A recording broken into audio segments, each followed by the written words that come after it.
Hello and welcome to another edition of Business 7. Tonight we'll take a look at inflation, its downward trend in Namibia, and why the consumer doesn't really fully benefit from that lower figure yet. As always, we'll also take a look at what's happening on the African continent.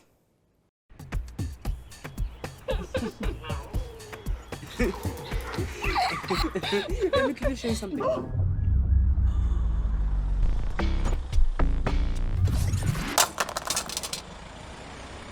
Don't worry. Next time, I check nice. Thanks, but it's okay. FNB Insurance checks nicer.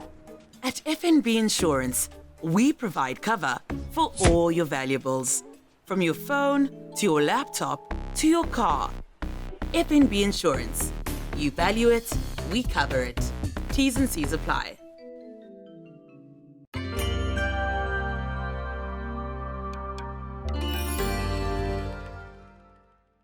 Let's get the ball rolling by looking at the 5 top business stories of the past week in Africa. This report by Reuters. Here is what's been making the business headlines in sub-Saharan Africa this week. South African coal miner Exxaro said on Friday it expects its half-year profit to fall by as much as 37%, mainly due to weaker prices of the fossil fuel and rail logistic problems. Thermal coal prices have retreated from the 2022 peaks, when surging demand from Europe fired up coal miners' earnings after a ban was imposed on Russian coal over Moscow's invasion of Ukraine. Uganda's President Yoweri Museveni denounced the World Bank's decision to suspend new funding in response to a harsh anti-LGBTQ law and vowed to find alternative sources of credit. The World Bank said on Tuesday that the law, which imposes the death penalty for certain same-sex acts, contradicted its values and that it would pause new funding until it could test measures to prevent discrimination in projects it finances. South Africa's mining output has fallen further below pre-pandemic levels due to the persistent electricity outages and rail disruptions, industry data showed on Monday, threatening dividend payouts to investors. South Africa is the world's largest producer of platinum and chrome and a leading producer of gold and diamonds. But the industry has been shrinking for years as ore grades decline and output was disrupted in 2020. Malawi's sales of tobacco increased to roughly $282 million in the latest season, up from $182 million a year earlier, its industry regulators said. Dwindling tobacco revenues in recent years have contributed to acute dollar shortages that have resulted in a lack of imported fuel, fertilizer and medicines in the donor-dependent southern African country. Malawi has turned to the International Monetary Fund for financial support and launched debt restructuring talks with creditors. And finally, above-average rain in most of Ivory Coast's main cocoa growing regions last week helped the October to March main crop to strengthen, farmers said, adding there were plenty of pods on trees. The world's top cocoa producer is in its rainy season, which runs officially from April to mid-November. Farmers said the harvest of the main crop would start slowly in September and gradually increase in October before ending in January. However, they added that abundant rains in September could trigger cocoa disease.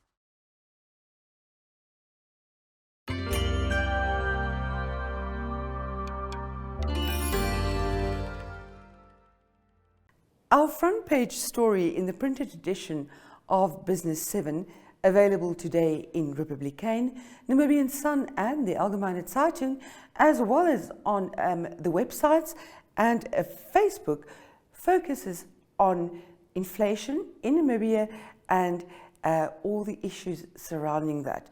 To give his insights on the matter, we are joined by Theo Klein, the economist of Simone Storm.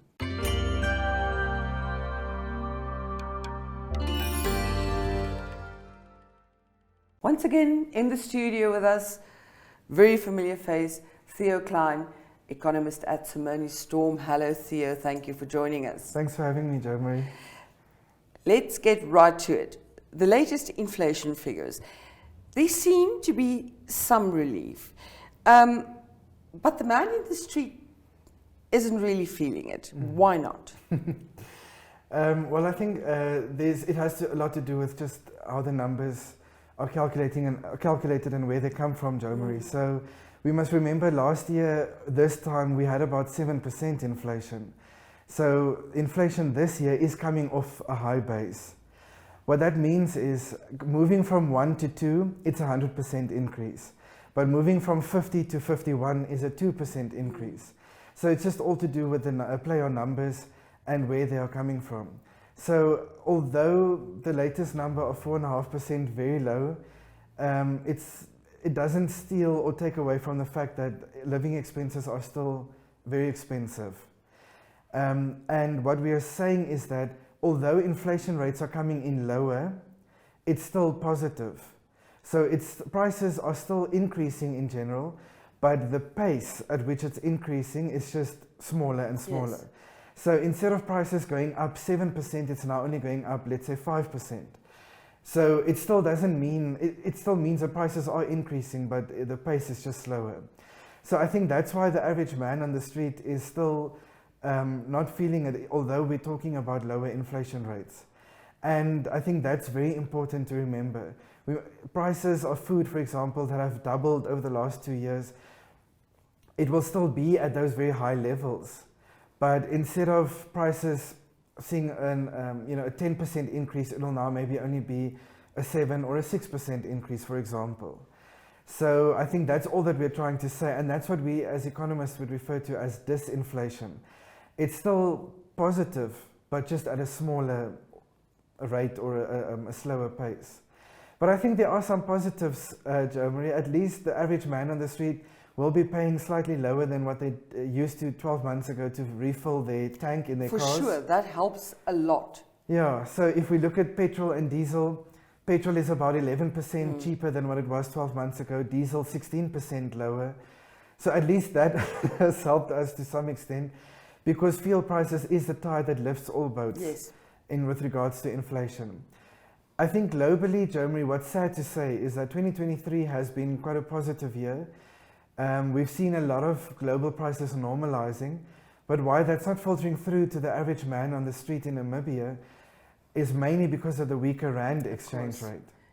So there obviously political instability, Eskom and its load shedding, amongst other issues, have been the primary cause of a weaker rand, in addition to a few global things, but I think those domestic issues definitely play a bigger role in weakening the rand. And I think we probably would have seen petrol and diesel price cuts if it wasn't for a weaker rand, because global oil prices have been relatively flat at $84 per barrel since January. But at least with other categories in our consumer price basket that's used to calculate inflation, we've seen global food prices normalizing. We've seen global shipping prices normalizing because demand has slowed down globally. So there are now more ships available to transport cargo across the globe.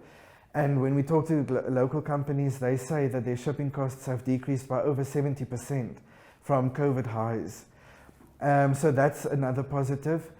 Maybe a negative for the mines, but positive for us as consumers is that metal prices have also largely been on a downward trend since the start of this year. That will lower merchandise goods prices, so furniture, electronics, and so forth. So I think that's also another positive for us. But like I said, the weak rand exchange rate has meant that the average man on the street still doesn't really feel it in his or her pocket. For sure, they don't. I think another issue is that even though we're seeing inflation trending downwards, the wage issue in Namibia is still a problem because there's very little wage increases to enable consumers to sort of increase their purchasing power. Yes, the problem, I would agree with that, Jo Marie. The problem is just we don't have data or statistics to support. Story of Namibia is live. But conversations we've had with various companies, stakeholders, the general idea is that not a lot of inflation-adjusted salary increases have taken place. And the other problem is, Jo Marie, even though some companies have done salary increases, it's based on the official inflation figures. But Joe Marie, your inflation, my inflation is probably 15, 20, 18%. Exactly. Especially if you're buying your groceries at Spar or Exactly. Woolies and so forth. So I think, for us, a 6% salary increase would still not help our lifestyles. No, So- might help the tax man a bit, but it certainly isn't going to put cake on the table at the No. end of the month. But the surprising thing, though, Jo Marie, is that we still see retail sales doing quite well. Why is when, that? when we looked at the GDP figures as well, wholesale and retail was one of the top 6 best performing sectors in the first quarter of this year. And real consumption spending, that's now, if we look at consumption spending, price times quantity, we're keeping price constant.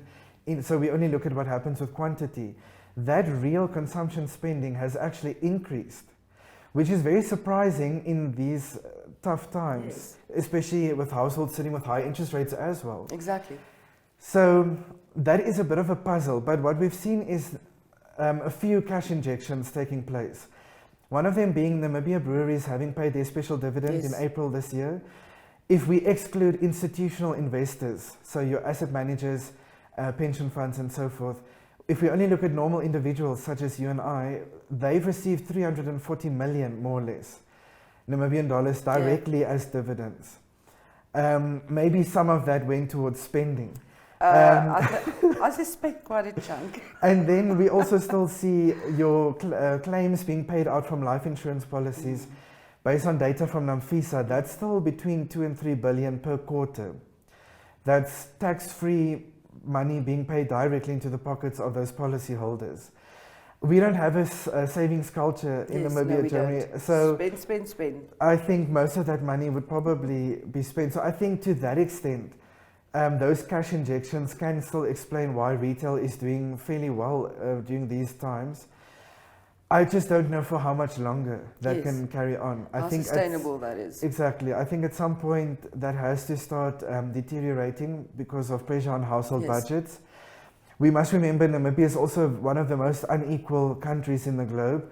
So I definitely see it being, the retail sales being driven by higher income Of course. or high upper middle income households. I think they would probably be driving spending at the moment. But that still doesn't, it still mean that your lower income households are really struggling to just put basic food items on the table. Because what's interesting though is that when you talk to Spar and Pick n Pay amongst others, they tell us, even Waldschmidt eggs, they tell us that your most basic food items are seeing a decrease in sales from their shops. So that tells me that some households are literally eating physically less. Yes, yes. Um, Or much cheaper stuff. or just moving to cheaper Yes. products. Yes. So I'm not too sure, Jeremy, how much longer the cash can last, but I would definitely say consumption is very important because it's 75% Yes. of GDP. So if people spend less, that's a big component of GDP or our economy that will be underperforming. But I would say at some point, consumption spending has to decrease significantly because of all sorts of pressures on household budgets. And that, of course, would have a huge effect because whole and resale trade is such an integral part of Yeah. our GDP drivers. Theo, thank you very much for a very interesting conversation. As always, we'll be back just now. Connection. It's in the human touch, the feeling of belonging. It inspires us and empowers us, creates clarity from complexity. It starts new conversations, unlocks the power of advice, and makes an impact on your life. At Alex Forbes, we pioneer insight to provide you with advice that connects your decisions of today to your impact tomorrow.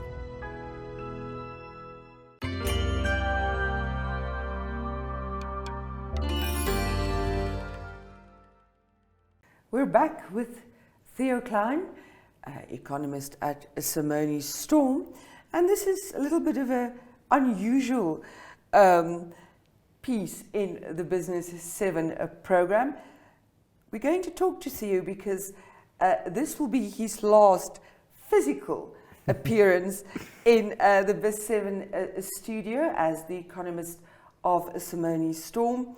Theo, you are going on a new journey. Tell us about that. Yes. So yeah, after my time as an economist has been very short in Namibia, but it's been a great journey.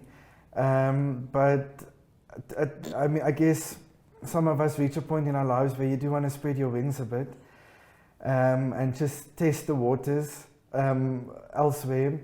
So I have received. I'm going to start a job at Oxford Economics in Cape Town. More specifically, the offices are in Paarl, of all places. But being a student in Stellenbosch for 6 years, I did frequently visit Paarl. Yes. So I know Paarl quite well. It also has nice wine farms. Very and much so. very beautiful scenery and so forth. But Oxford Economics Africa have their offices there. So I'll be joining them as a junior economist. They mainly focus on research on other African countries, which I think is probably trying to fill a gap which has been there for quite some time. It's not easy to find information on Africa at Yes. times, especially data or statistics. So I'm not too sure yet who I'll be covering, Jo Marie, but I'll only find out which African countries I'll be looking at in terms of research and report writing when I get there. But ultimately, Jo Marie, the move is also because I want to learn and gain experience in consulting. Because I think many in research as an economist, you keep on writing about how bad things are and how much worse they can get. Go chase the good story out there. I guess you do also write about opportunities and where positive things are happening. Yes. But I think and sometimes you're not even too sure who's reading your research or your reports. But I think I want to move into consulting as well, just to have a more tangible, physical evidence of Yes. some change that I'm bringing to the economy or the country or society, trying to make the country a better place. I think with consulting, you'll have projects, whether you help government, build some industrial park or on policies, whether you helped a private company decide should they open a mine or should they open a factory or whatever it may be. If your research helped a project, there's this physical thing that you can say, that thing that you see there, I helped put that in place. I think that's really where I want to head, because I'll sound like a typical millennial now. I want my work to be, impactful and meaningful work. Not that I don't think I haven't done meaningful work, but I think with consulting, it'll just be more physical, the impact that I bring. So I look forward to that. And who knows, Oxford Economics have offices across the globe. So maybe, that could also open doors for me to go overseas and see what it's like elsewhere. Yeah. So, And I may come and bring those skills back to Namibia at we a certainly later hope point. so. And if you don't bring them back, we'll get them via Zoom. Congratulations, Theo. I mean, Oxford Economics, of course, is the universal or the commercial arm of Oxford School of Business. So doesn't get much better than that. Oxford is a real name dropper. 350 economists worldwide, in 20 countries worldwide. So indeed, a feather in your cap and an elite company to work for. So our sincerest congratulations on Thank you, that. Jo Marie. A little bit more general, where does the love for economics come from? So in grade 12, Jo Marie, I didn't know what to do with my life. I had a lot of interests, but I just didn't know what really to study at varsity, because I was told you have to go to university. Yes. By my family or my parents especially. But I didn't know what to do. And then my mom said, you know what, just try economics. I was very good at it when she studied accounting. I never pursued it. I stayed with accounting and medicine. So maybe you try it. On a separate occasion, my dad told me, you know what, you have a business mind and you have a love for business and making money, or just, doing something. and making money out of it. So, try economics. So that was sort of, my parents encouraged me to do that. I mean, they didn't force me to do it. It was still my choice. But then I said, okay, you know what, let's just go with a BCom degree. Also, Stellenbosch was the only option for my family. In fact, I only applied to Stellenbosch University. I didn't even apply to any other university. Luckily, I got in, and 2012, I was there for my first year. And I remember my first semester doing microeconomics. Shame, my professor, it was his first time to give class, I didn't understand him too well. So I didn't really like economics in the first semester, but came second semester when we did macroeconomics. I had an awesome professor, and I immediately, out of my own, and I didn't see this coming, I fell in love with economics. For the first time, and I mean, it sounds funny to say, Germany, but I never really understood how the world works. What determines an exchange rate's value? And how does everything around us just sort of come together, that you can go to a shop and buy groceries because of someone else who farmed and then another factory who packaged it or whatever. I never really understood it. But in that second semester, when that lecturer explained macroeconomics, I would remember walking around the streets of Stellenbosch and finally having an idea of how everything around me comes together, how it works, the linkages between everything. And that was fascinating for me. I absolutely loved it. And just doing research and trying to explain to other people how the world works and how humans behave and how we make decisions. What influences our choices that we make, because that in itself influences so many other things. Indeed it does, in the economy. Yeah. And now you bring government into the picture and what their role is. Then you bring international countries in with trade and how we operate with them. Oh, it was just absolutely fascinating. So I really fell in love with it. And I was of those few lucky students that really enjoyed what I was studying, because so many of my other friends at varsity didn't really enjoy what they studied. And I think that love and passion for just people, how they operate, how they make decisions, everything around us, how it works and operates and comes together, I think that interest and passion just never died since my first year.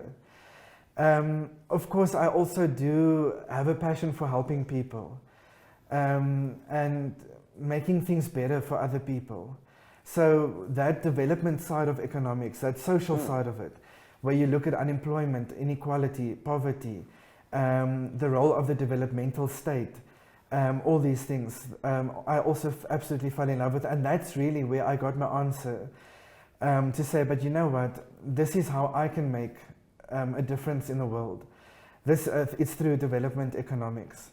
My grandmother was a big church leader. She was in the Red Cross. She had her own primary school. She ran various charities in Grahamstown, where my mother grew up. And I always thought, I want to be like her. At her funeral, so many people came to say, but your grandmother changed my life. And there were hundreds of people at her funeral. And I've never seen such a big funeral in my life. And I thought, I also want to be like her, really making a change in society or in the community where I live. And economics gave me that answer. I see it as a tool that I can use to make that difference. And I think that's also where it aligned with my personal interests and passions. Yes. And that's why I absolutely love it. You absolutely beam when you talk about economics. Your passion is contagious. Theo, you brought not only a very fresh but an extremely bright voice to the landscape of economic commentary in this country. You've contributed to the work that we at NMH do tremendously through your insights. We want to thank you from the bottom of your heart, of our hearts. You will be sorely missed, but we do have Zoom, Yes. and we want to wish you the very, very best with your future. Have a good time. Thanks you so much, Germany. I appreciate it.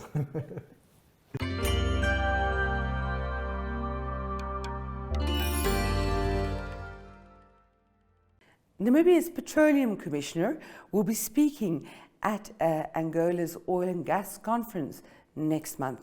Yolanda Nell has more. Energy Capital and Power is proud to announce that Maggie Shino, Petroleum Commissioner at Namibia's Ministry of Mines and Energy, will return to the Angola Oil and Gas Conference and exhibition as a speaker. Taking place from September 13th and 14th in Luanda, the AOG provides a platform where Namibia and Angola can strengthen bilateral cooperation in the field of energy.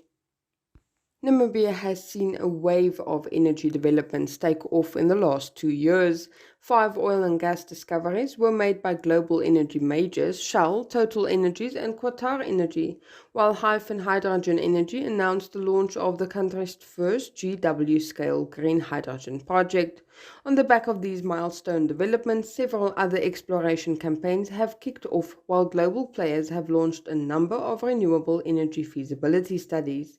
As such, Namibia represents one of Africa's most promising energy markets, with opportunities across both the hydrocarbon and green energy landscapes, offering lucrative financing prospects for regional and global investors. Shino's participation at this year's AOG will help facilitate new investments across the Namibian market. As the country's energy sector grows, Namibia stands to learn a great deal from Angola, which currently represents one of the biggest oil producers on the continent. As a largely established hydrocarbon market, Angola has a wealth of experience in developing the entire energy value chain. Angola and Namibia have already made efforts to strengthen bilateral cooperation across the energy sector, with a Memorandum of Understanding inked at the AOG last year between Angola's Ministry of Mineral Resources, Oil and Gas and Namibia's Ministry of Mines and Energy. At the 2023 edition of the AOG, this cooperation will be expanded as the countries pursue various other areas of economic collaboration. According to the Energy Capital and Power CEO Debbie Paulson-Abbott, they believe in African regional cooperation and are delighted to see such a high-profile figure in the Namibian energy play coming to Luanda to share insights on the future of the sector for both Angola and Namibia. During this year's conference this September, Shino will provide an update on Namibia's energy development agenda and the emerging opportunities for investors and project developers. Shino will also delve into the challenges and opportunities of the energy transition, efforts to boost local content, data management and geological studies, and the status of joint projects between Angola and Namibia.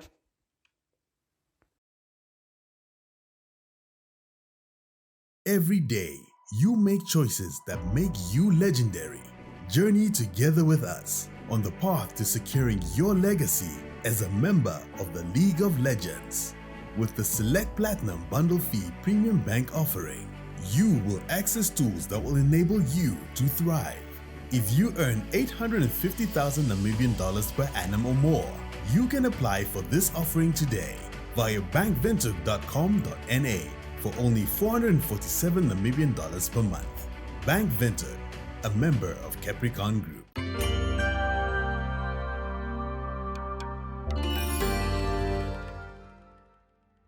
Thank you for joining us in the Business as 7 studio. We'll be back next week, the same time, with more. Until then, take care.